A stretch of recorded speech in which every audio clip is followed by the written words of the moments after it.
kasi nagluto kami kagabi. Pero syempre, mas maraming ginawa si Cecily dahil hindi ako pwedeng magbabad sa apoy dahil yun sa matanungan.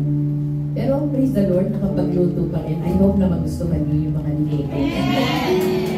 Kanina, kailangan gumising din ng maaga dahil kailangan ipagpatuloy yung pagluluto. Pero what is important ay sama-sama tayo ngayon to celebrate yung sabi nga maraming dakilang araw na sineselebrate natin. And I believe one of them, yung Mother's Day tsaka Father's Day. Kasi unang-una, kung wala sila dito, wala tayo. Diba? Pero, ang lagi natin binibigyan ng pugay ay ang Panginoong Jesus. Kasi kung wala talaga ang Diyos na lumikha sa atin, wala tayo dito.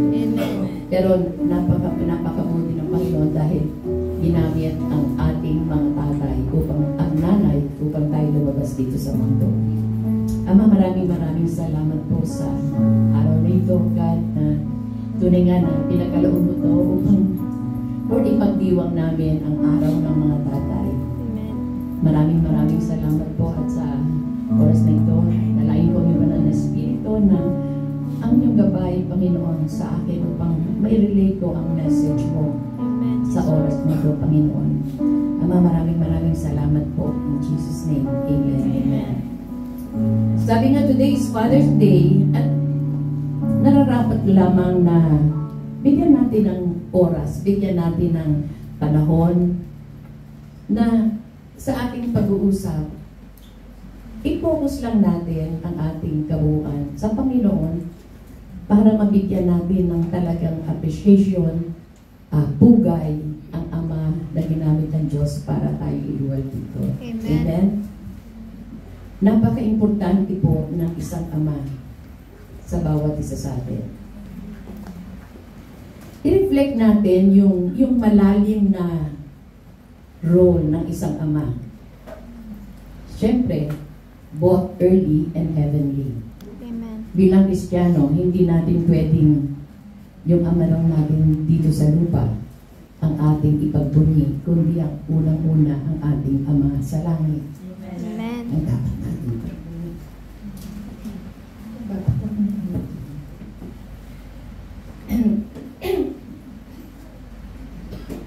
Dahil unang-una, ang ating Ama ang siyang, yung impluwensya ng Ama, siya yung nag-shape ng buhay natin dito sa lupa. Ang ating Ama dito sa lupa. What more, ang ating Ama sa langit. Amen. Diba? Siguro kung hindi pa tayo nabuborn again noon, hindi natin alam yung buhay natin, pawardi-wardi. Sabi nga, yung nagwawalwal. Tama ba yung salita kong walwal? Di ba may pelikulang walwal?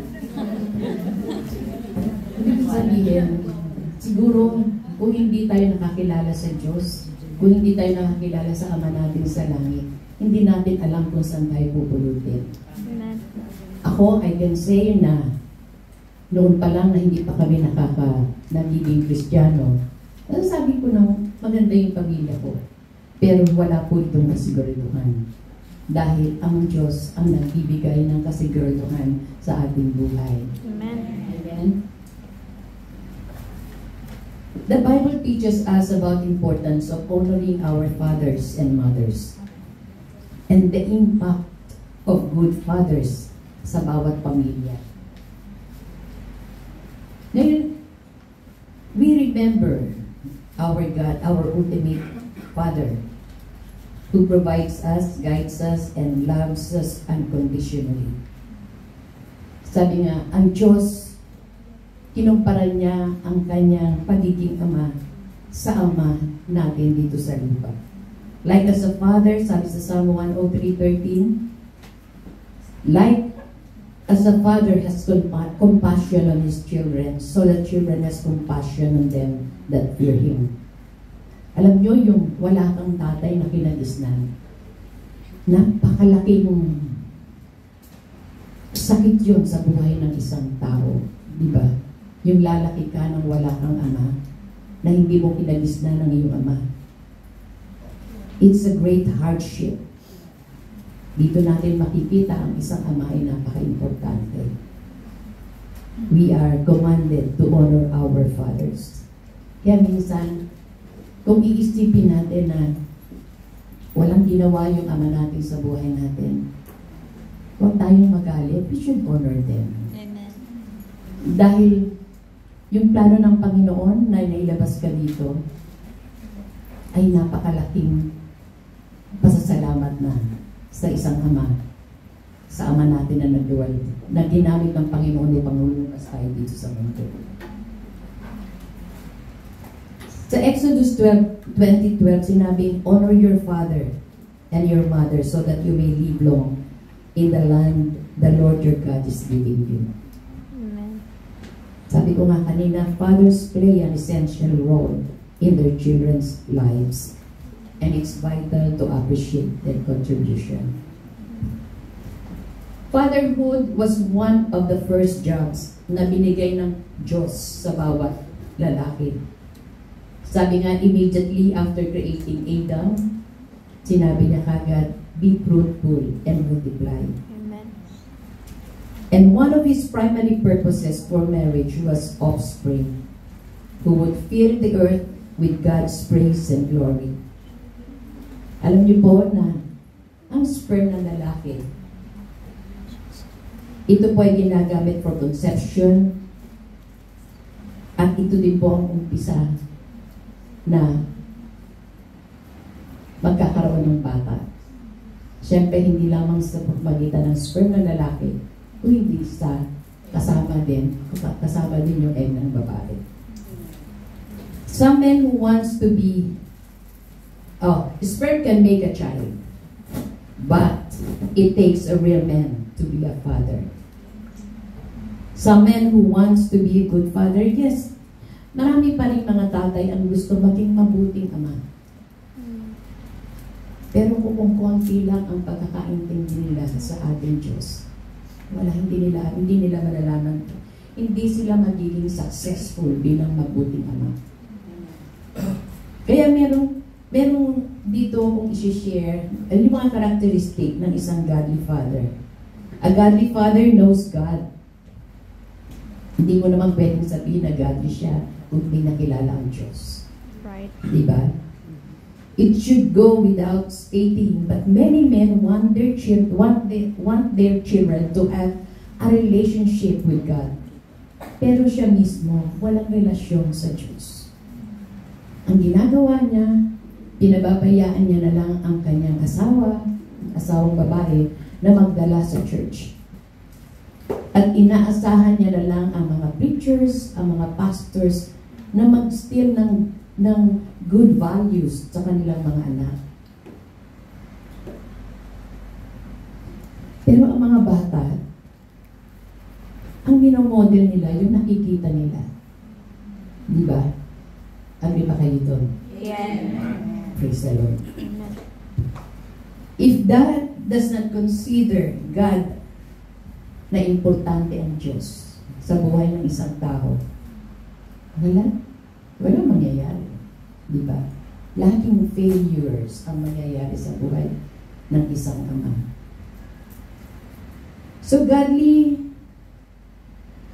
fatherhood begins within the heart of man. At dapat i-consider niya yung relasyon niya sa ating Diyos na isa sa mga pinaka-importanting bagay sa bawat buhay ng isang tao, especially sa isang ama ng tahanan. Eh, sabi ko nga, number 1 is a godly father knows God.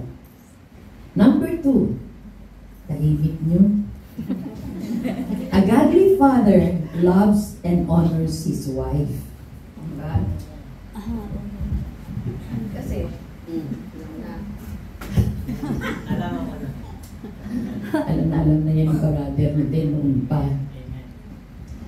Kaya sabi nga, a godly father loves and honors his wife. Makikita po natin to sa Ephesians 5:21.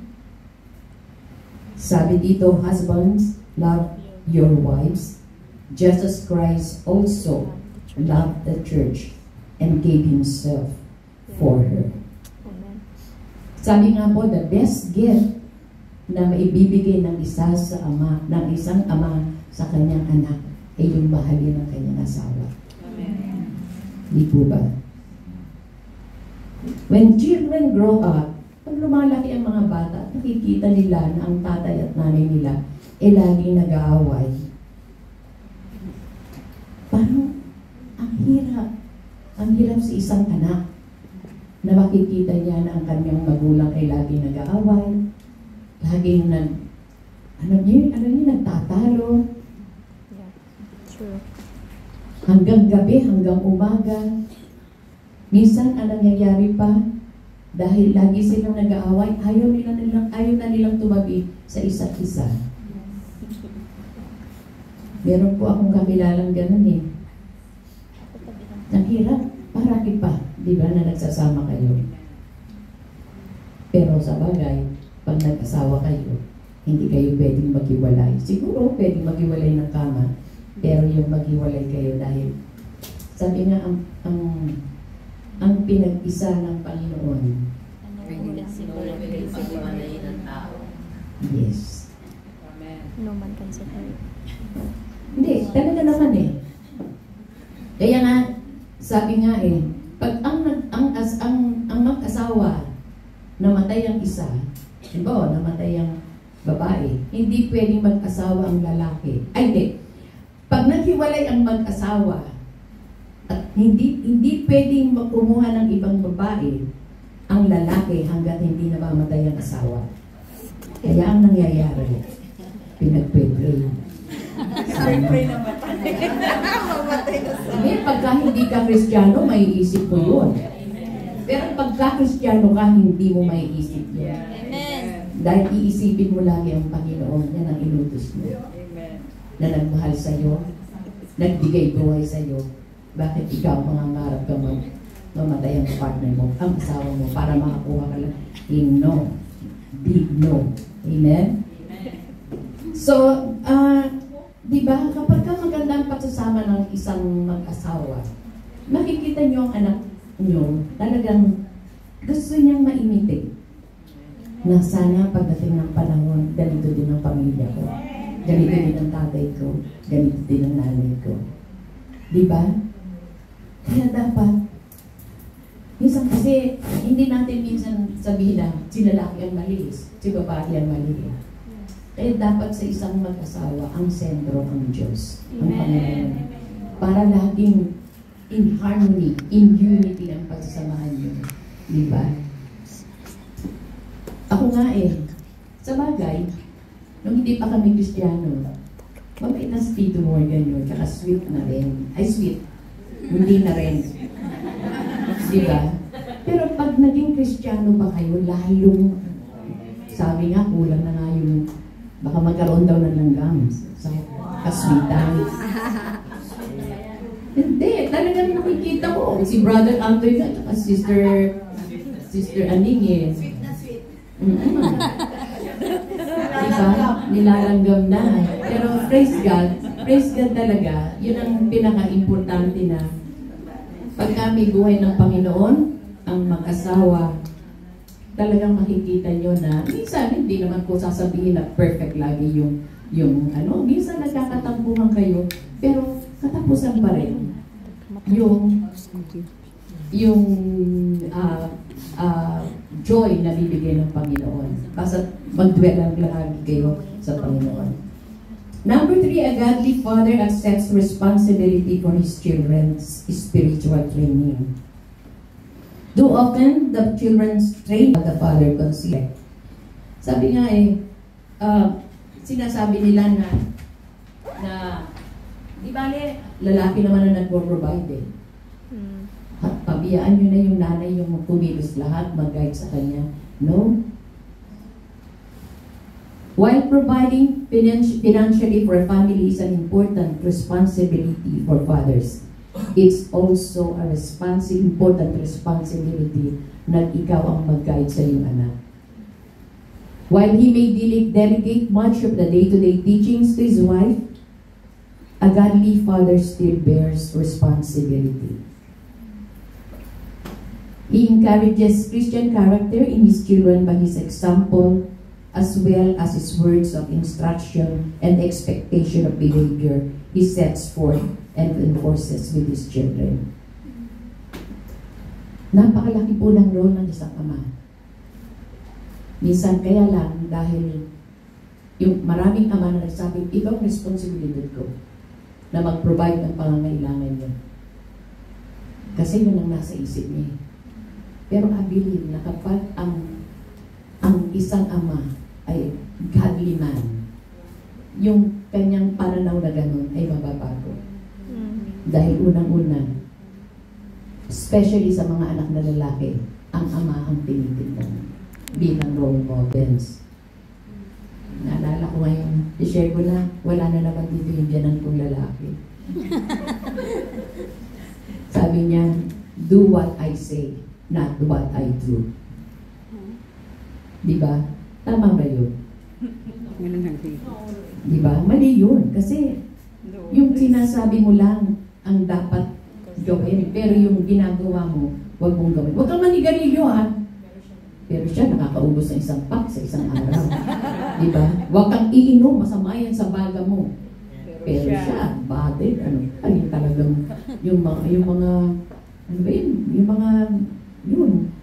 mga hard drinks talaga na little eyes. Alam nyo, sabi ko nga, ang mga bata, very, matalino. Observant. Yeah, very, ano silang mag-observe. Nakikita nila, minsan nga yung mga simpleng bagay lang. Yung tatay nagte-4. May nakita mo na yung bata, 2 years old na, nagte-4 na rin. Sabihin, ganyan sila. Ganyan sila. Kaya huwag mong sabihin na yung do what I say, not what I do. Kalalakihan na yun ng bata. And then susunod, mahirap mo nang sawayin dahil nakita niya kung ano yung kinagisnan niya. Dads may not realize it, but everything they do is influencing their children. Words alone are not enough. Consider what a child might learn from this fatherly instruction. Amen. So, napag-usapan na natin ang earthly father. Ngayon, pag-usapan naman natin ang heavenly father. The good father. Many of us, alam ko po na marami din sa atin na pinalaki na kumpleto ang pamilya. Andiyan ang tatay, andiyan ang nanay, ang bait-bait ng tatay, mapagmahal na tatay. They guided us at ginawa nila ang the best nila na nasigurado na ano man ang pangangailangan i-provide. Naalala ko tatay ko. Ang tatay ko, ang bait ng tatay ko, papaluin kami, pero pagkapalo, meron na kami, bibigyan na kami ng, ano ba yun, pabuya. Reward. Suhol. Hindi naman suhol. Para bang yung, wag lang akong magalit, wag akong magalit, o magalit ng mga kapatid ko, minsan bibigyan. Ang dami bibigyan ng pera, pag may pera. Pagka wala, sorry na lang. Pero, makikita bang sorry siya na pinalo kami. Dumating ang time, kasi ang tatay ko, kontraktor, dumating ang time, dipento ko na, sabi ko nga wala na naman siya. Meron siyang project sa Davao at sa Mindanao. Ang tatay ko, talagang ang laging suot na polo, kung hindi white, gray, parang masang plain. Minsan, dumating sa bahay, naka-psychedelic. Alam niyo yung psychedelic na tela na polo, yung mga ang daming kulay, iba-ibang kulay. Ay, hindi niyo ba naabutan yun? Ay, sorry na lang.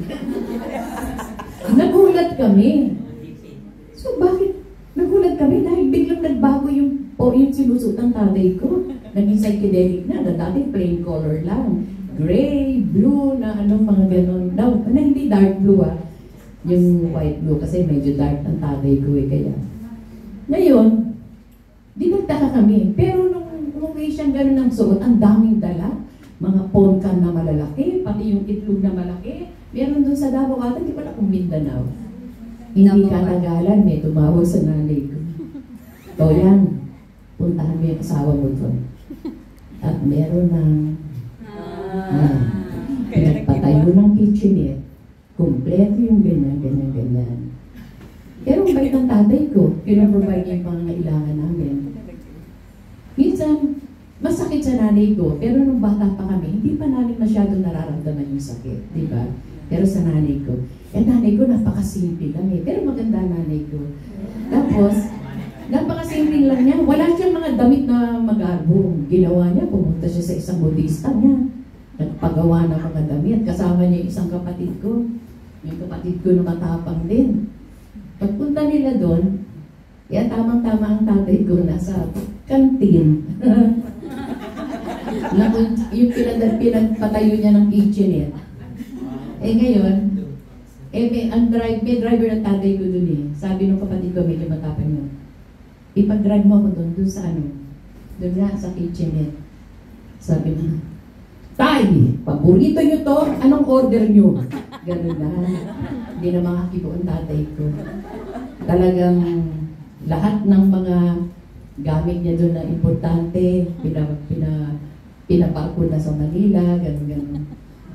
Pero hindi iniwanan ng tatay ko. Minsan nga nung may project siya sa Baguio, natutulog kami, nagising ako, may tinatawag ng ibang pangalan. Pinakwento ko na, wala na naman siya. Ibig ko sabihin, minsan, may ginagawang hindi magandang ama mo, pero isipin na, huwag mong mahalin. Diba? Ama mo pa rin siya. Kaya sabi ko, Dad, tay, ano yung tinatawag yung pangalan kanina? Gunanon ako. Sabi ko, ako gumising sa iyo, dinig ko yung pangalan Kaya hindi ako magugulat na may bigla na lang dumating sa aming bata, nakapatid na namin. Pero praise God, wala. Wala, praise the Lord. Pero hindi natin alam. Ayun, sabi niya, kahit anong bait ng tatay mo, ang tao, sabi nga, wala pang nakaka-reach ng yung pinaka-perfection, yung perfect ba? But hindi natin tayo bilang Kristiyano, hindi natin pwede maging excuse na magkakamali tayo tapos sabihin natin, bakit? Sino bang perfecto? Di ba? Karamihan sa ganun. But God wants us to be perfect because our God in heaven is perfect. Hindi pa nga natin nare-reach yung yung sabi nga, maging ikawangis, yung character ng ating Panginoon ay talagang ma-imitate natin. Hindi pa natin nararating. But God is changing us from glory to glory hanggang sa kanyang pagdating ay talagang yung sinasabi niyang be perfect for our God in heaven is perfect ay maging buhay. Amen. Okay pa ba po tayo? Amen. Sandali, titignan ko lang kung anong oras na. Sabi ko nga, there are times they can let us down, maybe not give us what we needed. But there are also some fathers na talagang yung bang affectionate sila. Merong mga ama na walang pakialam. Provide yung pangangailangan nila. Pero wala lang. Hindi man lang masabi sa kanyang anak na, I love you, anak.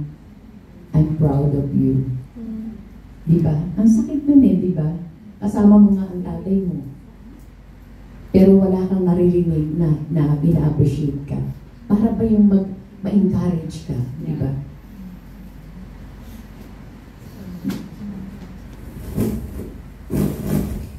Sabi nga, ang ama, kinokorek ka.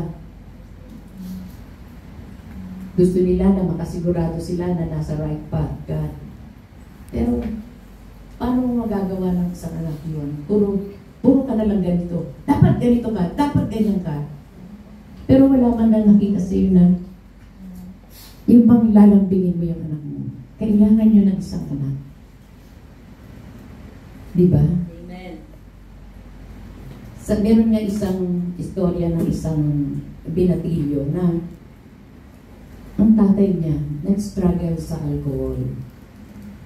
Actually, yung tatay niya, he was a good man. At masayang kasama. Pero ang nangyari, naging hati na-addict siya sa alak. Praise the Lord. Tapos, ilang beses na pinoprotektahan niya ang nanay niya dahil binubugbog, sinasaktan ng tatay niya. Dahil especially pagkalasing. Kaya nag-umpisa siya. He was starting to become angry and bitter. Kasi maraming ama na kahit sa harap ng anak, talagang nakikita kung paano saktan ng kanyang ina. Physically, emotionally. Kaya nagkaroon ng galit ang anak. Talagang napakahirap na ikaw ay lumaki sa isang bahay na yung pang mali, dysfunction, naapektuhan ka eh. Hindi mo pwedeng sabihin na hindi ka naapektuhan. Di ba, ultimo nga bata, makita na magulo ang bahay, nagkakagulo, nagsisigawan, nagkaganyanan. Yung nakakaramdam ng parang insecure na bata. Yeah. Di ba? Pero ang importante niyan,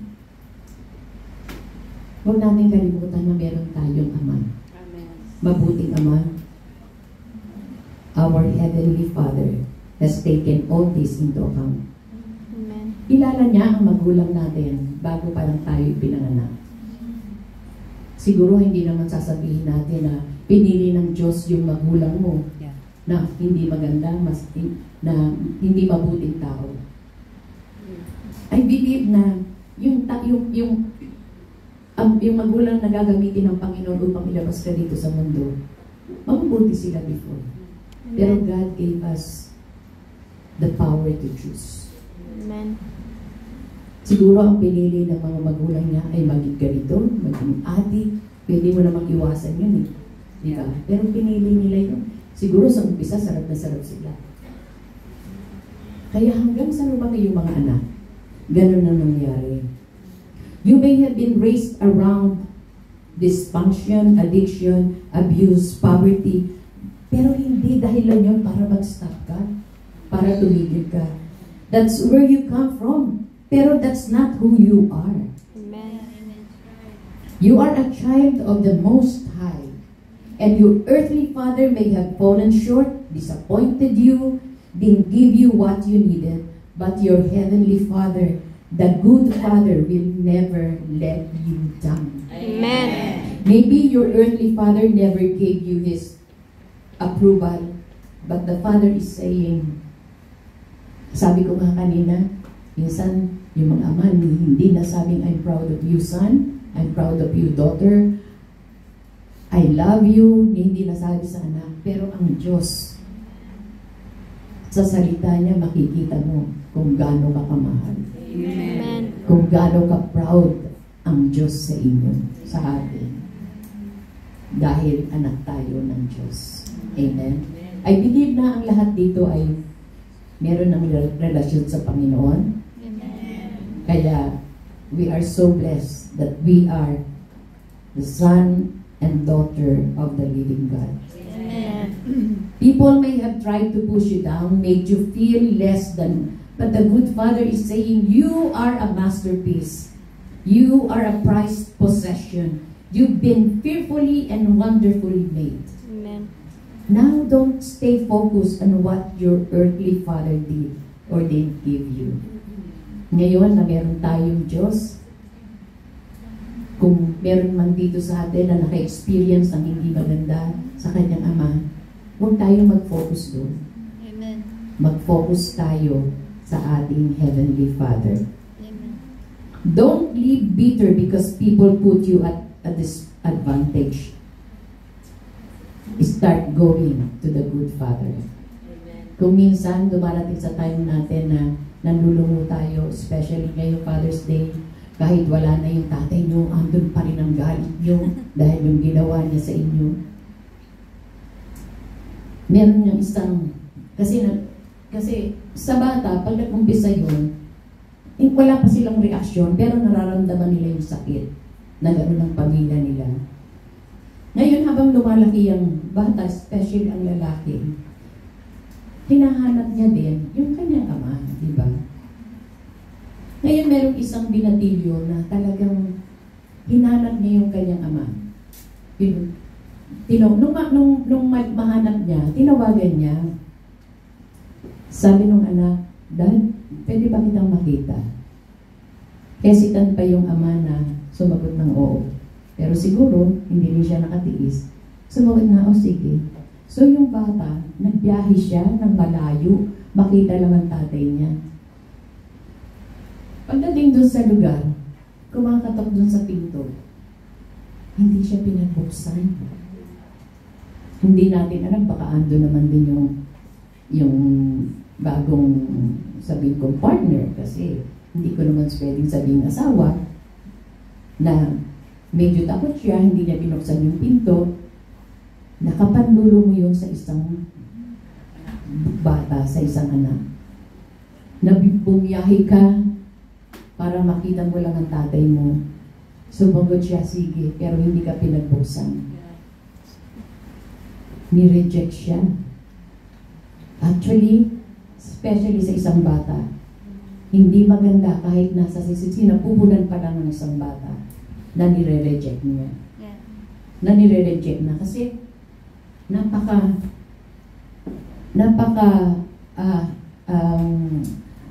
paano ko bang sasabihin na yung spirit of rejection ay napakasakit nun sa isang bata.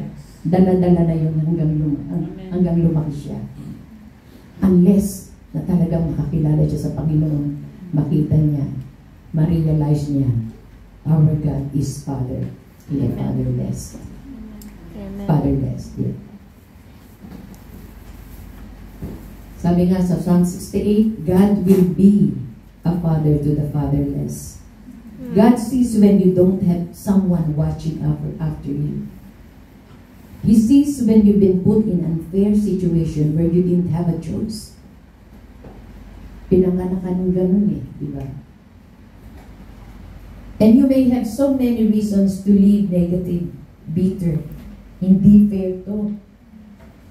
God has taken into account everything you didn't get.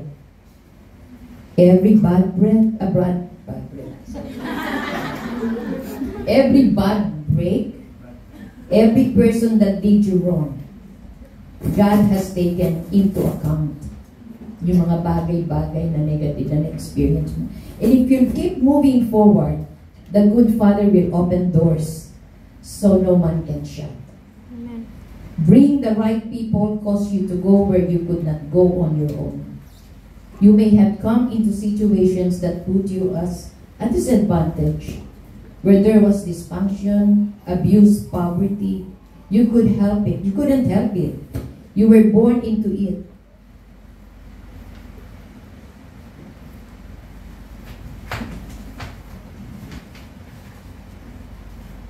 Now, yung mga bata ang nagdidil doon sa mga consequences. Stay encouraged. The good Father sees what's happening. God is a good justice. God is a God of justice. It's not how you start that matters. It's how you finish. And the odds may be against you, but the Most High God is for you. You may have had a rough start. The odds are against you. The good Father sees what's happening. He knows what you did get. He knows who wasn't there for you. He's taken into consideration the hurt, the loneliness, the bad breaks. Bad breaks. He has a plan not to just bring you out, but to bring you out better. Now, don't live with a victim mentality. Don't give up on your dreams. There may be some dysfunction in your past. Sino bang exempted dito?